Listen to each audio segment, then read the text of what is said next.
हिरण्मये परे कोशे विरजं ब्रह्म निष्कलं तच्छुभ्रं ज्योतिषां ज्योतिः तद्यदात्मविदो विदुः। हिरण्मये परे कोशे विरजं ब्रह्म निष्कलं तच्छुभ्रं ज्योतिषां ज्योतिः तद्यदात्मविदो विदुः।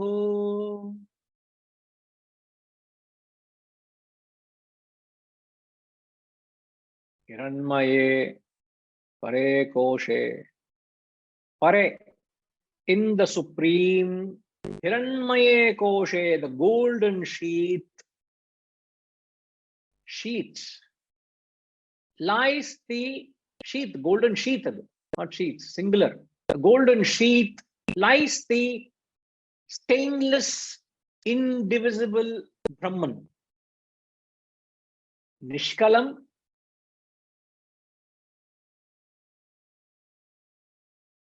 Brahma.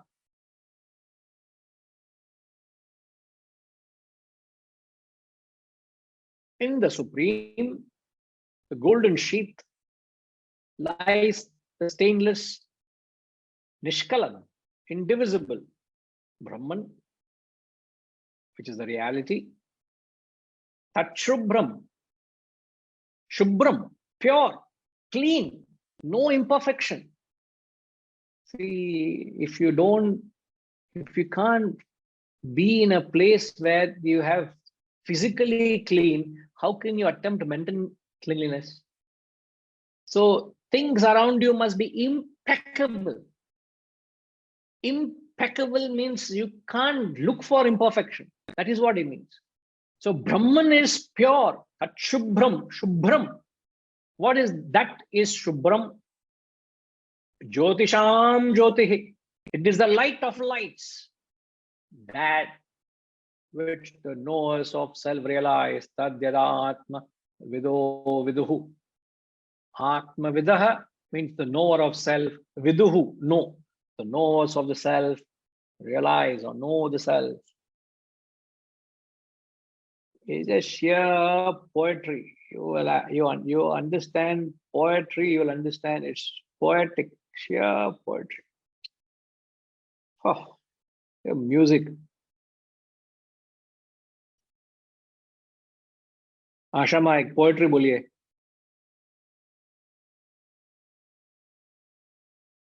कवि के बारे में बोलते हैं, आप ही आते हैं मन में.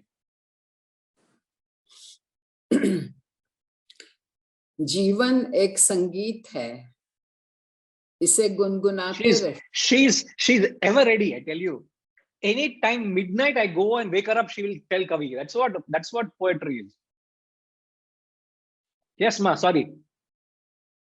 Life is like a song. Keep humming it. Tell in Urdu first, please. जीवन एक संगीत है, इसे गुनगुनाते रहिए. हालात कैसे भी हो, चलते रहिए.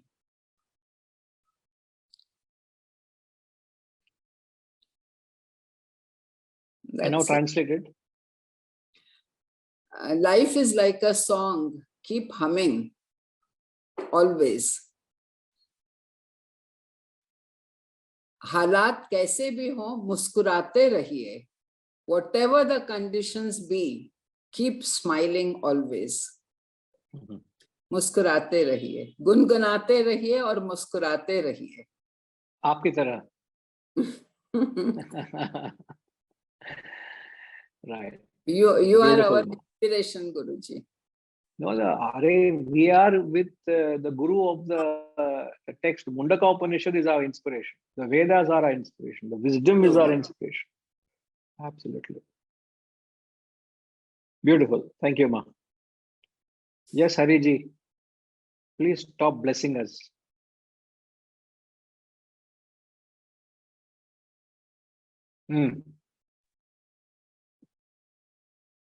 Enna, sir?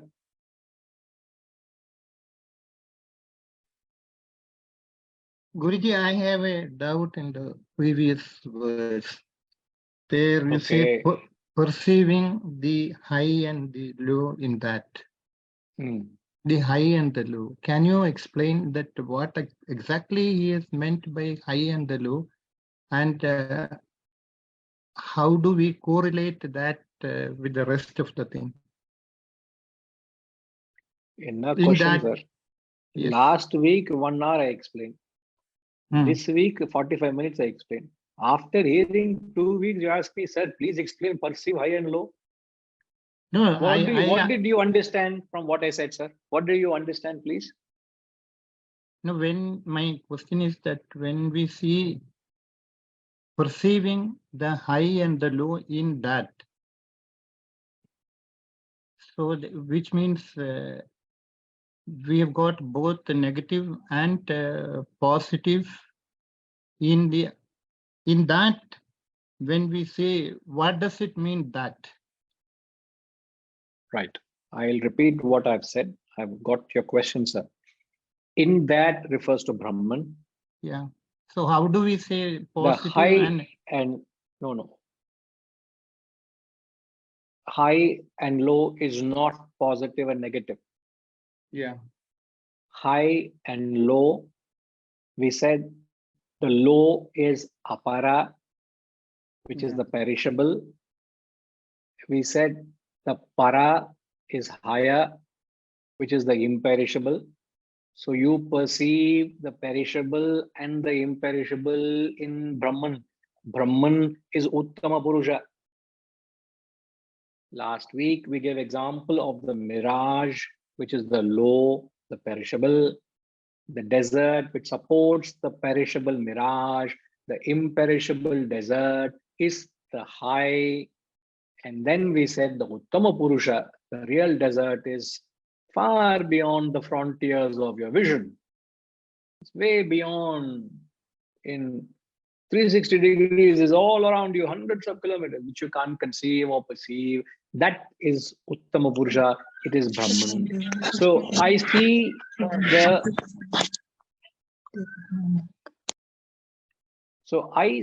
or I perceive the perishable mirage, the imperishable desert, and also understand the Uttama Purusha, which is the total desert. This is the explanation which we have given. So the high and low is not positive and negative. High and low refers to the perishable, the high is the imperishable. So one who perceives the real Uttama Purusha, in him there is no doubts. In him there is no more vasanas. Like one who attains a state of Brahman, there is no more ignorance, there is no avidya, because you have got rid of the bondage, you're liberated. And it fits in that way as well. I'm just repeating what was said, sir. Okay. Right. So the 9th mantra. So first he says, Hiranmaye Koshe. As you know, the 5 sheets. There are 5 sheets. What are the 5 sheets?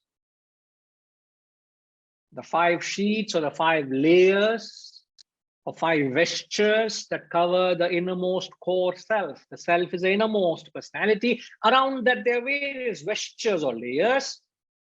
The outermost layer, Raghu Garu, what is the outermost layer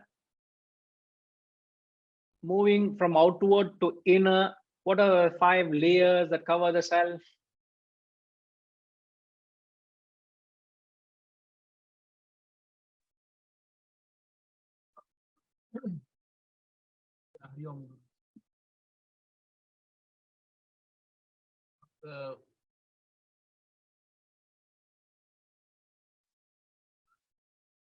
Are you aware of the 5 layers? Lots of Panchikarna and the Panchabhutas. Panchikarna is where the Manas Buddhi and other layers like ego, Ahankara. No. those things. See, Panchikarna is different. The Pancha Kosha is different. Pancha Bhutas are different. The Pancha Bhutas, Pancha is 5. The Bhutas refers to the elements. The 5 elements are different to the Koshas. So what are the 5 Koshas or sheets? The outermost sheet is known as the Annamaya Kosha. Annamaya Kosha is food sheath. Anna is food. Maya Kosha. Now, next is, what is the next? US will answer. Pranamaya Kosha. The next is the Pranamaya Kosha. The Pranamaya Kosha is the vital air sheath. Next.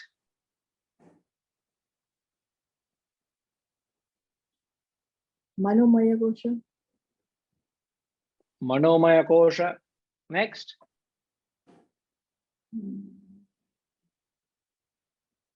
Then comes Anandamaya Kosha. I don't know if I forgot.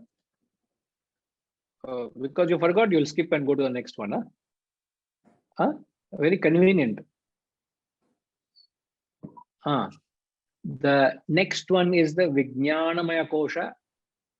Vijnanamaya is the intellectual sheath. And then comes the Anandamaya Kosha, which is the bliss sheath. Good, Oshama. So there is the food sheath, Annamaya Kosha, Pranamaya Kosha, the vital air sheath, Manomaya Kosha, the mental sheath, Vijnanamaya Kosha, the intellectual sheath, Anandamaya Kosha, the bliss sheath. And then beyond the 5 sheets is the innermost core Atman. So 5 layers, as it were, that is covering the Atman, the self. So Anandamaya Kosha is called as the golden sheath. That is what the Hiranmaye Koshe, clear, very clear. It's not my interpretation. Hiranmaye Pare Koshe. So the golden sheath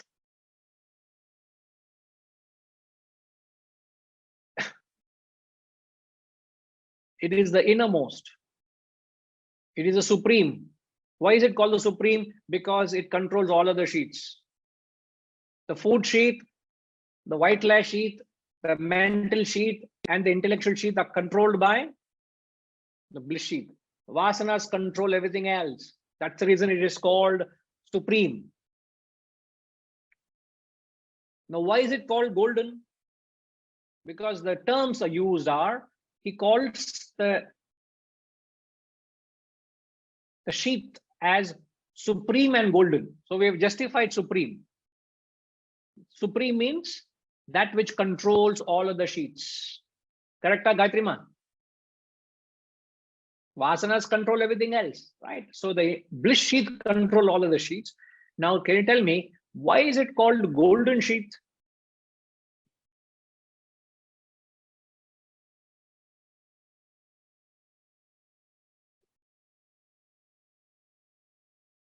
It is golden sheath, it is called because in that vasanas, everything is unmanifest and little below the Atman, like the last stage for that Atman. Like we are ignorant of the Atman, but closer to it.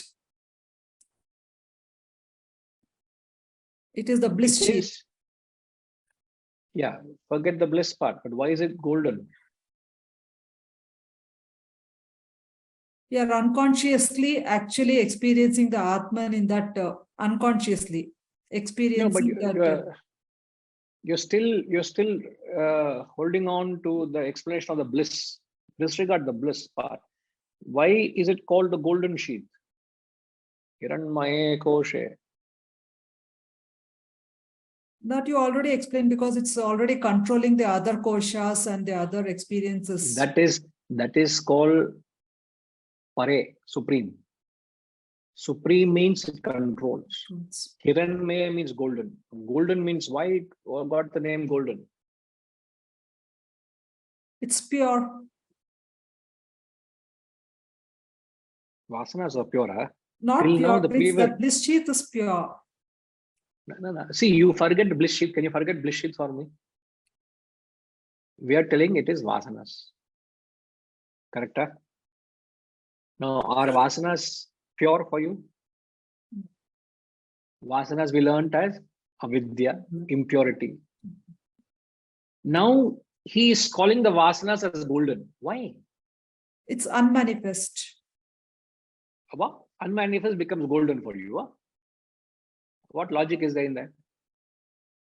No, I'm trying to understand you. I'm not saying you're wrong, but how can you say something unmanifest is golden? See, this is where It's we not have creating, to. Huh?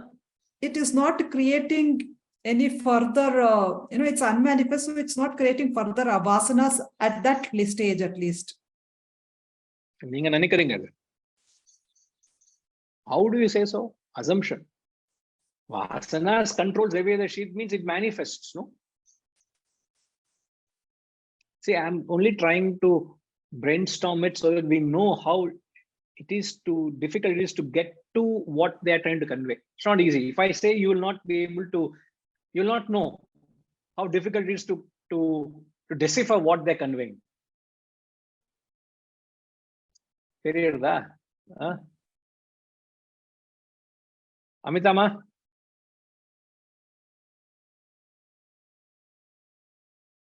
Okay, Amitama, just hold on.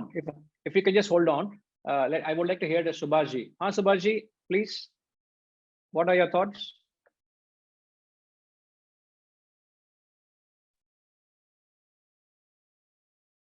Since gold is considered to be the pure element, and in Anandamaya Kosha, your conscious has become pure, almost free from all vasanas and rag, dvesh, etc. So all this makes you, it is called the golden sheath. Okay. Not far, I would say.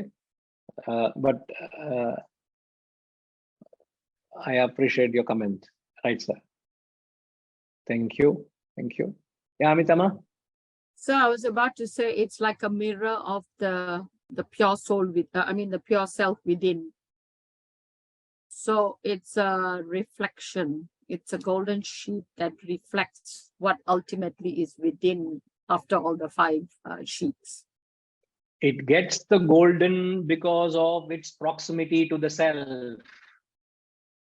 It is being that close to the self, it gains the characteristics of the self. When you throw an object in fire, the fire is red, isn't it? When you see a huge flame of fire, the fire is red in color. I have, let's say, an iron ball. And if I throw that iron ball in fire, an iron ball itself has its own characteristics. But when the iron ball identifies with that fire element, a time would come where it would lose its traits and gain the traits of the fire. In short, that iron ball will become fire. It's a liquid fire. So the vasanas which we learned as avidya, as impurity, because of its closeness and proximity to the self, it has got the characteristics of the self, which is golden and brilliant. So he says this kosha is hiranmaye koshe. So the golden is the closest to the self. So what is now being, this is the general interpretation. Now, what is the closest to the self? Amitama, once you have written what you want to write down, please write down what your point. I don't want to rush you. Having given the general interpretation, now I ask you, of all the vasanas, what is the vasana which is closest to the self?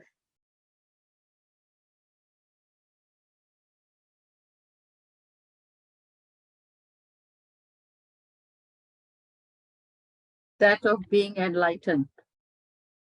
That's a state of Brahman. I'm asking from the Vasana's point of view, which Vasana is the closest to the self?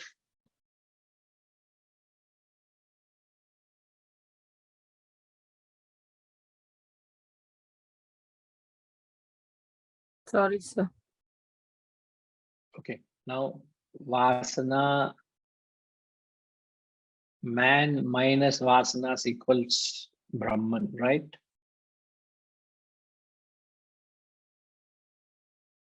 So as you spiritually grow, what do? You keep getting rid of Vasanas, isn't it? Yes. So the initial stage of the journey, what happens? The gross Vasanas got dropped off, right? Yes. And then you start picking up subtler Vasanas. You replace the lower Vasana, the higher With the Vasana. higher. Now my question is, what is the highest Vasana which is closest to Brahman? What is the purest Vasana that you can entertain? Self-realization. Sorry? Self-realization? What self-realization? The Vasana to realize the self, isn't it? Yeah. So the purest Vasana you can have is the Vasana to realize moksha. Moksha. As Shivaji said, as Subhashrim also saying, that Vasana to gain liberation or mukti or moksha, that Vasana is the golden Vasana. Two interpretations are being given. The fact that it is the closest to the self, you gain the characteristics of Atman. Perfect, fair enough. And then what is it in the Vasana that takes me to Brahman? The very desire for Brahman. The very desire I entertain to attain moksha is being termed as the golden. Outstanding, outstanding. It is just entertainment, I tell you here. And I'm not trying to entertain you here. I'm saying you understand the profundity of the wisdom. It's just a sheer, that language is so unique. You need to immerse yourself, become one with the Upanishad to understand what the Upanishad is saying. You come as a visitor to this text, you will not understand a thing. You come in and go out with nothing. You want to get to the text, you must become inmate of the Upanishad. You must become the student of the Upanishad. As if the Guru is actually talking to me. I tell you, then it is the real, if you want to acquire wealth, this is the wealth. Take as much as you want. Real wealth, this is. Hiranmaye pare koshe. In fact, the same concept is beautifully captured in the Ishavasya Upanishad as well. In the 9th mantra, the 15th mantra, I'm not wrong, the 15th mantra of the Ishavasya Upanishad, it exactly says the same thing. Hiranmayena patreena satyasyapi hitam mukham Tattvam pushanna pavrana satyadharmaya drishtaye. He says there, Hiranmayena patreena satyasyapi hitam mukham.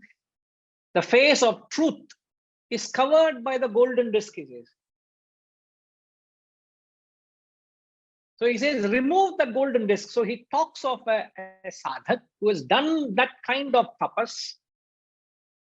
He's reached that shot of perfection and he sees the sun covered by a golden disc. So he says, commandment, remove that golden disc, man. Why is that disc covering the self? The golden disc is the last obstacle between me and God, which is the very desire for realization. Hiranmaye koshe, hiranmayena patrena. The same word hiranmaya is used both the texts. Here in Mundaka Upanishad, there in Ishavasya Upanishad, the same terms, conveying the thought of God is divine. The thought of God is golden. One transcendental thought. Yes, please. One transcendental thought replaces all the worldly terrestrial thoughts. It is quality vis-a-vis quantity. There you go. You all chant along with me once. Hiranmayena patreena satyasyapi hitam mukham tattvam poshanna pavrana satyadharmaya drishtaye. The face of truth is covered by a golden disk. O sun, remove it, so that I may behold who is of the nature of truth. I am surrendered to that nature. Please remove it. It's exactly like the pujari removing the tuft in the temple. I can't do much. I've done everything to come here. I've exhausted Sarva Dharma. I've exhausted all my vasanas. Come up to here. Now, why is this last obstacle? Remove it. It is a very last obstacle. The very last obstacle between you and your Godhood is the thought of very self. You hold on to it till the last minute and get rid of it. But you got to hold on to it very dearly.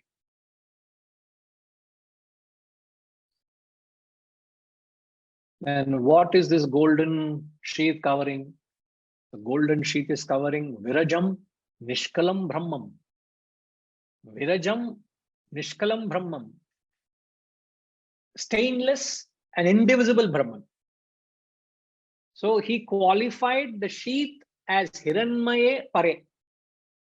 The golden and the supreme sheath covers stainless and indivisible Brahman. What language, what choice of words, what philosophy. My God. Nothing that can surpass these wisdom of these men. Hiranmaye Pare, supreme golden sheath covering stainless and indivisible Brahman. Stainless is pure. No vasanas. It's sparkling, it's enchanting, it's pure. No impurity. Nothing other than it in it. When anything has anything other than it in it, it is impure. Simple English language. If anything is pure, it has nothing other than it in it. Now, all of us are impure because we have self plus vasanas. Vasanas is not our nature. We are the pure self. So any one of us can claim to be free from vasanas? Nay. So we all are impure. Ashuddham.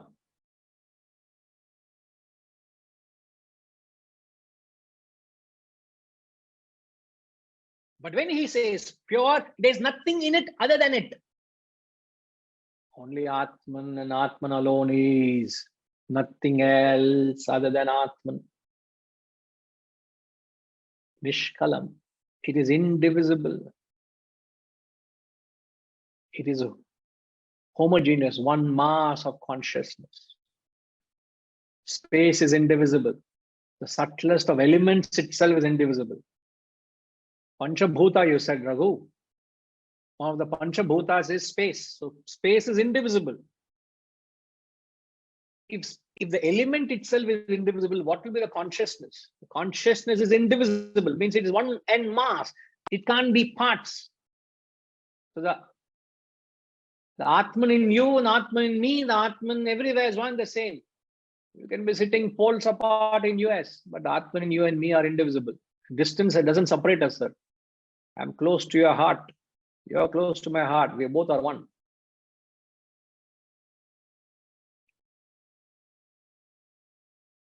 There's only one, Advayam.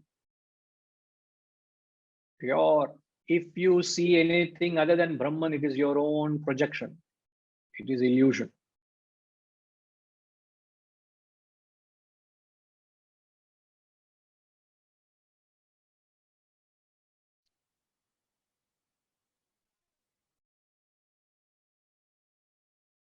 Again, he says, Tachubhram, Virajam, stainless, no dirt, negative sense.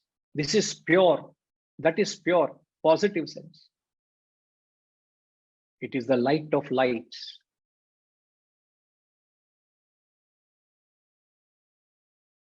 It is that light which illumines the light itself. Light has no meaning if you are not conscious of it, isn't it? So it is that light within you which makes you conscious of the light. Sir, in pitch darkness, you know that you have ears, no? Can you see your ears in pitch darkness? No, you can't see your ears. But even when you can't see your own ears or your nose or your toes, are you not conscious of your nose and your toes and your ears? What is it that makes you conscious of your nose even though you can't see it in darkness? So it is that consciousness, it is that light which makes you conscious of darkness, it makes you conscious of light. It is the light of lights. And none of you fellows will realize it. Only the knowers of self realize. You think you understood me well? Oh, your Guruji, you explained very well. In spite of my best offerings to you, none of us have realized it. Why? Only Tadyadatma Vido Viduhu. Only the knowers of self will realize it. The rest of it is only drama. I have done a lot of drama today. But remember, you need to invoke that wisdom. Only the realizes, those who realize the truth, the knowers of self, they realize, nobody else. All of us are caught up in the knot of avidya. Accept it and let's start dealing with it.